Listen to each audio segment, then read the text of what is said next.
Are those of the participants and do not reflect the views of BronxNet or the program underwriters.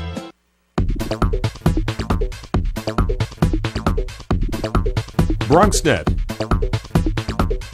Your voice, your views, your vision.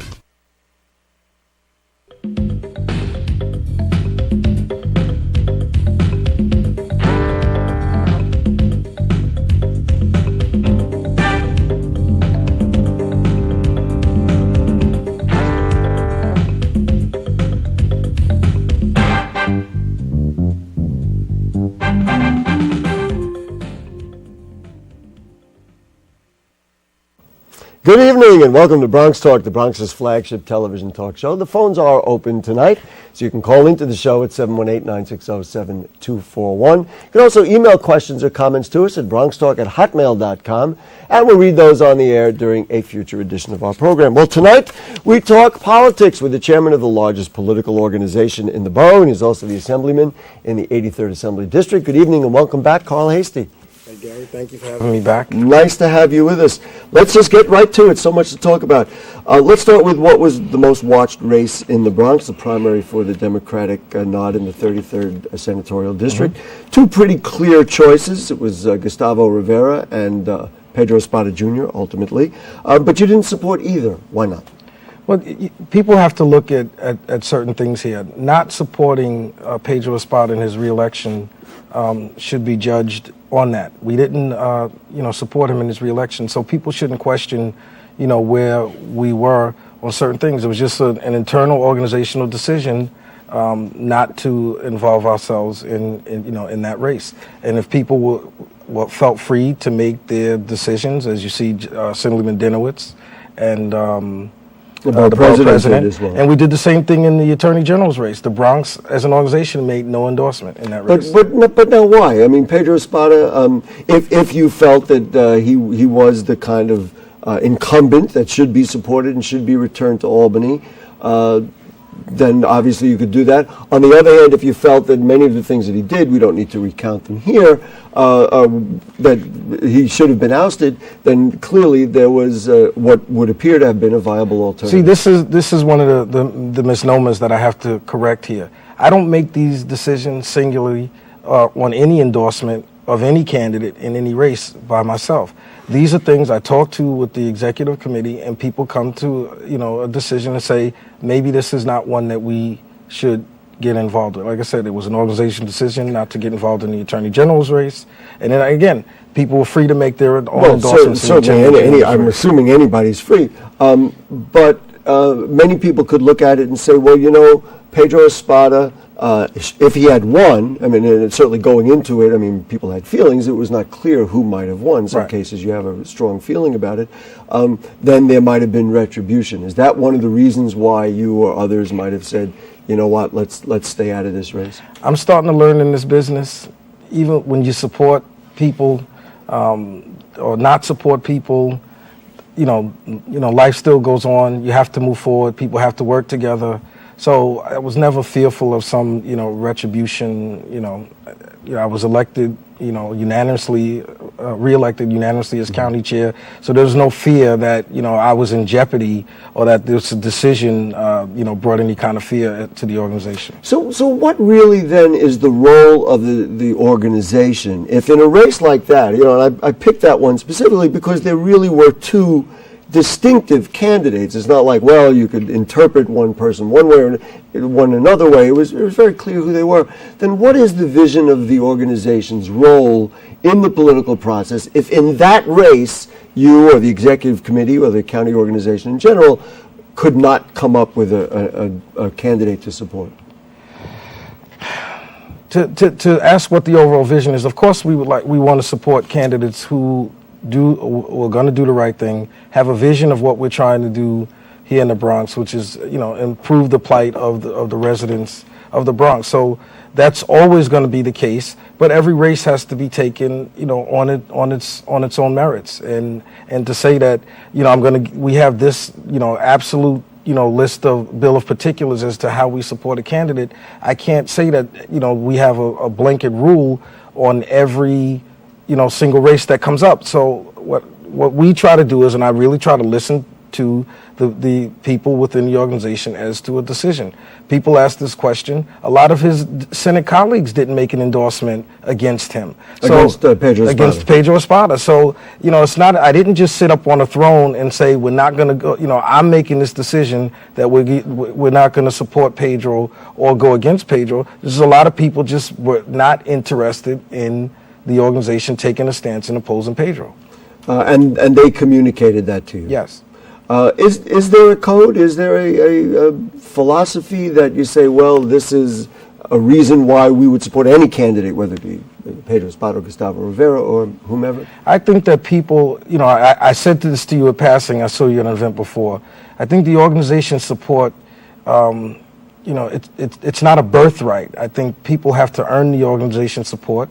You can't fight with the organization, for months at a time and then expect the organization to support you just because you're an incumbent. I think that, and I've always said this, and this is, to whether people supported me as county chair or didn't, if you show a willingness to work with me, not vote the same way that I vote, if you show a willingness to work with me, I have no problems in support. Eric Stevenson 2 years ago did not support me for county chair, but Eric made a decision to work with me in the organization. A vacancy came and I spoke to the other leaders in that district and they wanted to support him for the assembly. I guess on a similar note, and Eric Stevenson would be potentially one person, but, Jose Rivera and many of his supporters, essentially through the entire process, I guess it was in 2008 in the Democratic Party meeting, into chaos when you were originally selected. The charges over the power struggle had to be resolved in court. The blood was clearly bad between two distinct factions. But then this fall, when there were challengers to Jose Rivera or Peter Rivera, or Naomi Rivera, of course, Peter, not related to the two of them, you supported the incumbents. It was Bob Capstatter in the Daily News reported that there was peace made. How does that work? What peace, what is said so that these factions that did not support each other, that even took you to court, took the organization to court, all of a sudden now, you know what, we're not going to challenge you? Well, you're saying that they weren't going to challenge me? That you were going to, I'm sorry, that you were going to support them as it comes around for this One of the things election. that people have to understand, that was a struggle over leadership. If I look at my entire history with Jose Rivera, I would say over most of that history, it has been a great relationship. I'll say the same thing about Peter Rivera, and I'll say the same thing about Naomi Rivera. There was some pleasant history there from which you to build on to move forward. I've never wanted to be the chair of the party of a borough that only represents 60% of the borough. I will continue to try to work to make sure and get to the point where hopefully every one of us, and I think that we're almost at that point. I'm sure you're going to get to Assemblyman Nelson Castro, and we will get to that as well. But I think you have to make progress. And I think progress has been made, and I felt very comfortable, supporting Jose, Naomi, and Peter. Is it based on, well, you support us, and then we'll support one of your candidates, or what? I guess what I'm trying to help communicate to viewers is, what is it that's important to you and to the Bronx County Democrats? To a willingness, to work together, a willingness to have a two-way relationship, not a one-way relationship. One of the things I don't make promises for one thing based on something else, and I don't like to do collective bargaining. Although that is how it ends up getting reported. But it isn't that way. I didn't, talking to Peter, Naomi, and Jose, it wasn't done in a group because there's a different set of issues that was there that Peter had. To work out my relationship with Peter. Jose's issues was different than what Peter's issues were. And Naomi, even though she was Jose's daughter, she has a different, set of issues. So, to sit there and try to collectively bargain, it doesn't work. And we just had to sit individually. Are these issues the kinds of issues that you're going to be going up to Albany to vote on? Or are these issues kind of like, support this candidate, I'll support this candidate, we have somebody for district leader, and those kinds of things? I will say this, even at the height of the discord, none of my colleagues, including myself, ever let the battle over the leadership of the party influence our willingness to talk to each other. We still had delegation meetings. after this happened. We still had meetings where we had to get together as an assembly body, to make decisions. So we never let that cross the line into our legislative work. Into what you do in the legislature. Interesting, and I guess that brings up, it's very interesting how all these are connected, and I have to tell you, it's great, I think, for the borough that you're here, because people ask these things, and it's nice to be able to put them on the table. Senator Ruben Diaz, Sr., is the most vocal opponent to gay marriage in the Senate, which conflicts clearly with his own son's beliefs and voting record, your own voting record, and that of many of your colleagues. How does that fit into the framework, because you supported him for re-election? One of the things that we have to be very careful on, if you agree with somebody on 99% of the issues, and I'm not trying to minimize what, any issue that's not included in that 99%, I think that's the larger picture that we always have to look at. If we agree on 99% of the issues, that's why we should be supporting candidates. I don't think that we should be litmus testing people on one issue, whether it's choice, whether it's gay marriage, whether on an individual issue they just may not agree. There's issues that have happened in Albany votes that I've been the lone no vote, even within the Democratic caucus. So I don't think we should be in the business of litmus testing people on one issue. I don't think it's fair to do that. I will ask about the Nelson Castro race, and then we've got some phone callers lined up. You decided to support a challenger, and it really was the only challenger that you supported in this primary. That was Hector Ramirez, instead of Nelson Castro in the 86th. And then you lost. Why did you put up a challenger against Mr. Castro? Well, it wasn't necessarily about me putting up a challenger. Again, when I say that the organization support should be a birthright, and I don't want to, should not be a birthright. Should not be a birthright. And I'll say that, Nelson and I have made our peace. I really don't want to rehash the reasons as to why we didn't, support him. I think it's more important to understand that I think that Nelson and I, we've had a productive sit down, and we've hashed out our issues. And I believe that going forward, Nelson and I will be fine. What are the even if you don't reveal what happened in that conversation, what are the kinds of issues that get put on a table in a conversation like that? I continue to, it's a very simple formula, and people try to make these things more complicated. It's showing a willingness to work with the organization, work with, our decisions, be a part of what we're doing, and, you just can't always be on the other side opposing us, and then when it comes time for your election to say, hey, I'm an incumbent, you got to support me. I had made a point about it on the show. We had tried to set up a debate between Mr. Castro and Mr. Ramirez, and it was surprising to me, probably the only time in our 17 or 16 plus years, that a challenger did not come or did not agree to debate. Why didn't Mr. Ramirez decide to join us? Let me just add one more thing. Considering the small size of victory for Mr. Castro, I wonder if, even a week of reruns of him being on the show might have helped him actually win. Well, Gary, I think anytime you lose an election or you lose a game by a point or two, you can always go back and say, well, if I changed this play, or we talked about Yankee pitching before the show. Just, it happens in sports all the time. One play causes you to lose a game. Beyond what people believe, and I've said this before, I didn't run Hector's campaign. I wasn't Hector's advisor, just as much as I wasn't Jose's advisor in his re-election campaign. Jose Rivera. That was left to the consultants and his own campaign as the decision as to whether he should debate, not debate. I didn't approve, disapprove, literature, those type of things. That was left up to the consultants. Let's go to the telephone. We've got a couple of callers lined up. Our friend Mark from Pelham Parkway joins us, often calls in during political programs. Hello, Mark. How are you? Hi, Gary, Assemblyman.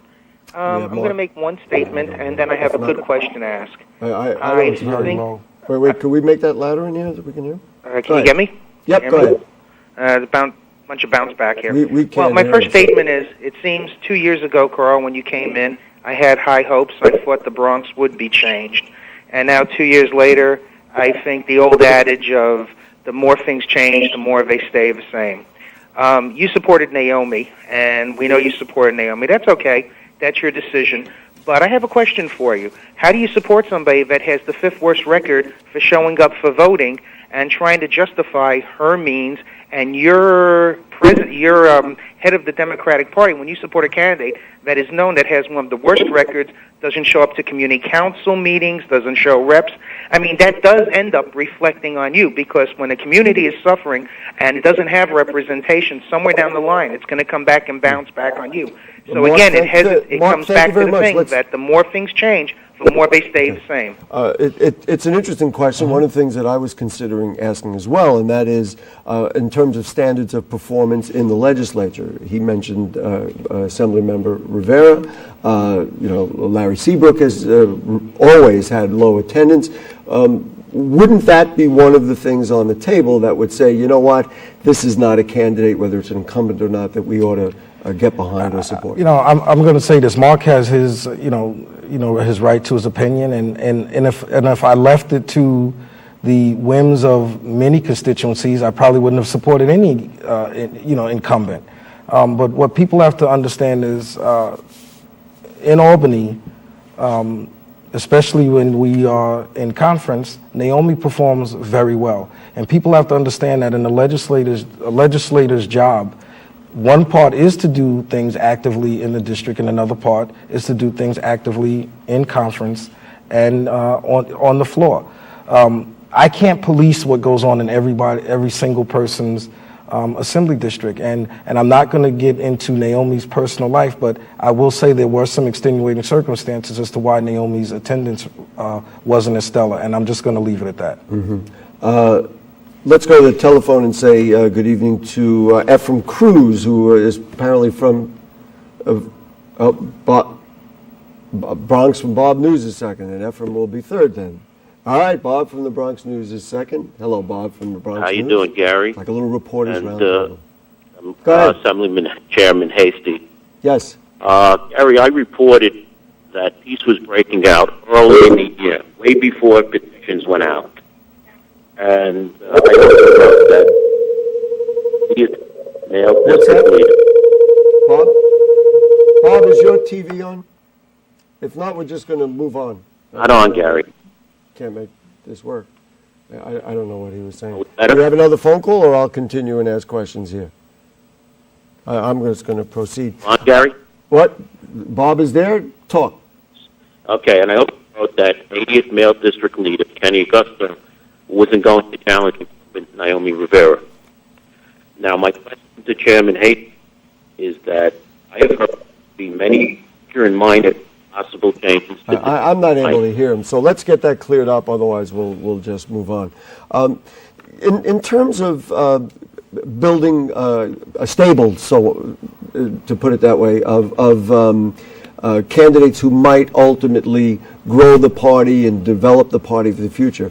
Candidates like Rob Giuffre, who ran against Naomi Rivera, Sergio Villaverde, who ran against Jose Rivera, they would seem to be reasonable people who could be groomed ultimately to be elected officials.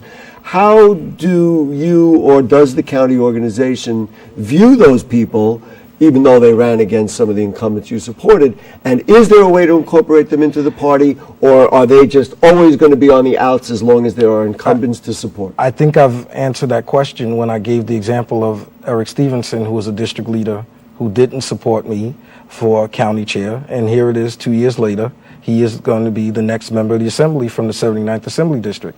So this idea that people, once a foe, always a foe, that does not apply with me. And again, I will continue to point to that, and I'll continue to point to the fact that I think that Nelson Castro and I have we've dealt with the issues, and we're prepared to move forward. I don't know how many other ways to answer.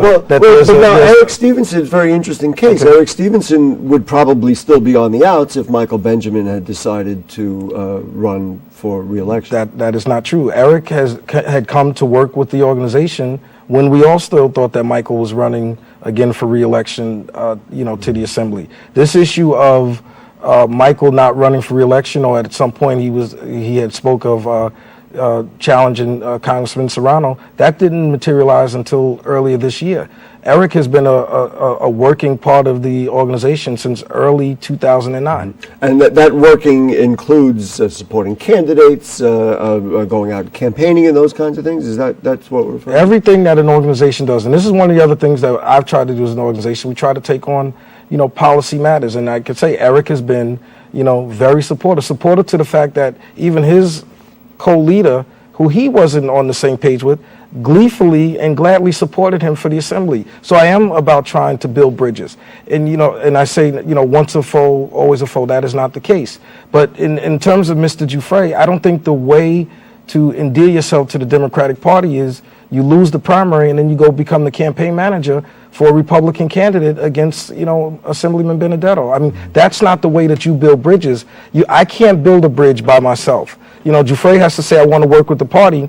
And you can't say I want to work with the party by going to be the campaign manager for a Republican against Assemblyman Benedetto. That's why I say it has to be two ways, Gary. Jane, we're having some technical problem with the phones. As far as I'm concerned, I'll be happy to try another call. But if not, just take the question and we can ask it in that form. So I mentioned the name Ephraim Cruz before from some Bronx organization. Is Ephraim on the phone with us?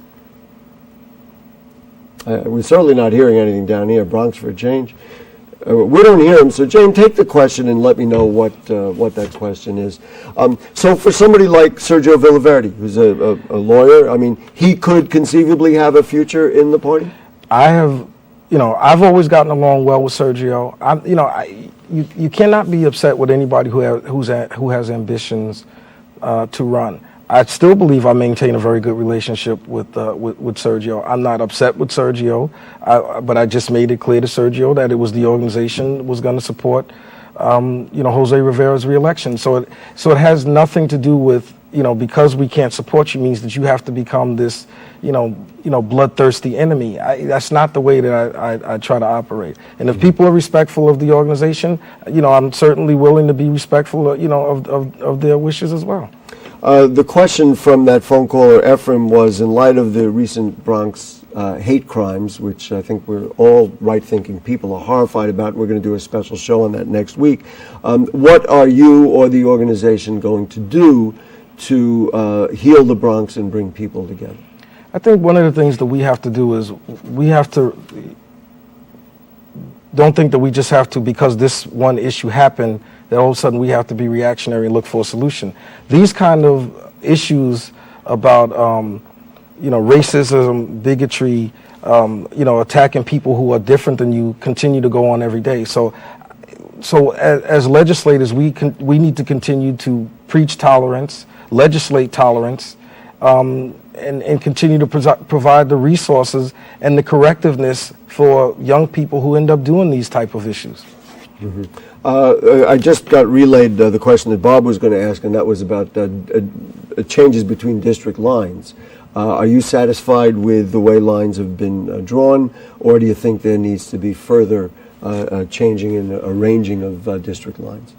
I'm not quite sure what he means by that. They said there's new line changes coming up at 11. Well, the Constitution mandates that you have to have reapportionment, in the every year that ends in a 2 after the census.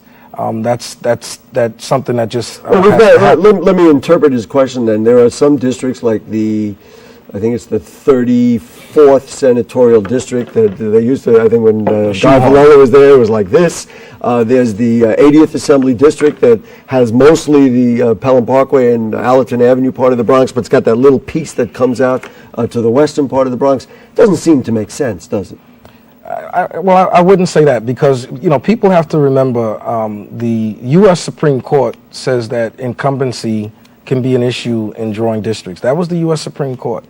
And the Bronx or New York is not Iowa. And I know Iowa has been able to draw these, square districts. There's just no way to do these things. People have to also remember the Bronx, Brooklyn, and Manhattan are voting rights, districts. So one of the reasons why the Vallela district snaked around is because you couldn't go straight across, because Ruth Thompson's district is a voting rights district. So there's a lot of factors that people have to understand when you go into redistricting. I know people want to have these independent panels. I don't know what that means. I don't know how you get a purely independent panel to draw districts. I'll give you one example. Assemblyman Dinowitz and Assemblywoman Rivera's district splits the amalgamated housing cooperative in half. That doesn't make any sense. Yeah, there's places in my district that I have one side of the street, Naomi has the other side of the street. I mean, there's just no perfect way to include everybody and then, as you say, not exclude. My final question is about the system itself. Mr. Ephraim was on this program complaining about it. Many challengers say, regardless of who you support or who you're for, this idea that you try to run a legitimate campaign, you want to offer a legitimate challenge, but then you get tied up in court and you can't even begin your campaign because the county organization's attorneys are just frankly going nuts and trying to throw people off the ballot. Does the system need to be reformed?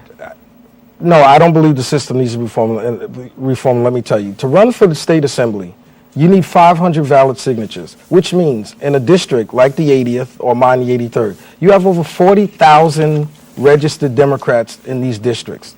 So this idea that it's difficult to, the system is working against you, that you can't find 500 registered voters to Democrats to sign your petition. And then you also, I think, to be a candidate, you need to be able to show some form of a community support. But in some cases, they do have the signatures, but they're just they're challenged in court, and then it just takes them forever to get past it. I think that's the frustration, is that one side has all the lawyering and the other side has to go and find it individually. Every person who was at the Board of Elections had their own attorney. That's a cost that people have to bear.